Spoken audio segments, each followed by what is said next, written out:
عید قربان کی آمد ہے۔ ملک بھر کی طرح پشاور کی مویشی منڈیاں بھی سجنے لگی۔ گرمی اپنے عروج پر ہے اور قیمتیں بھی آسمان سے باتیں کر رہی ہیں۔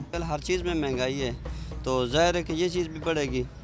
چوکر ہے وہ مہنگا ہے، کھل مہنگی ہے اور بھی بہت کچھ مہنگا، تو یہ پھر ڈاؤن کیسے ہو سکتے ہیں؟ اس کی خرچہ بھی زیادہ ہے، اس کا چارہ میں محنت کرتا ہوں، اس کی چارہ بھی بہت مہنگا ہے۔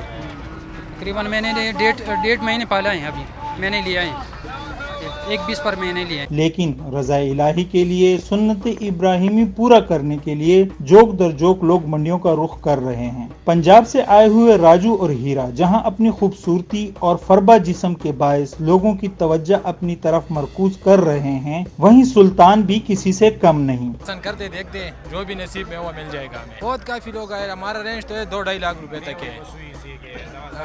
اپنے لیے لینے نا، اسے نہیں کرنا۔ جی دیکھ رہے جانور نصیب کی باتیں مل جائے تو اپنے لیے جانور دیکھ رہے انشاءاللہ 3-3.5 لاکھ کی رینج میں، لیکن ابھی تک کوئی ایسا صاف جانور نہیں ملا کہ شوق سے لے لے اور لے جائے۔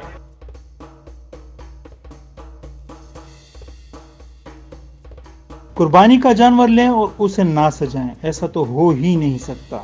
کوئی اپنے جانور کے گلے میں گھنٹی باندھ رہا ہے تو کوئی اسے تاج پہنا رہا ہے۔ کسی نے اپنے جانور کو پھولوں سے سجایا تو کوئی اسے رنگ برنگی خوبصورت رنگوں کی پٹیاں باندھ رہا ہے۔ جانور خریدے، ابھی ہم چاہتے کہ اس کے لیے کوئی اچھی چیز خریدی، اس کو پہنائی، اس کو اچھا لگے، اس کو اچھا کھلائے، اس کو اچھا پھیلائے، اس کو اچھا پال رکھے۔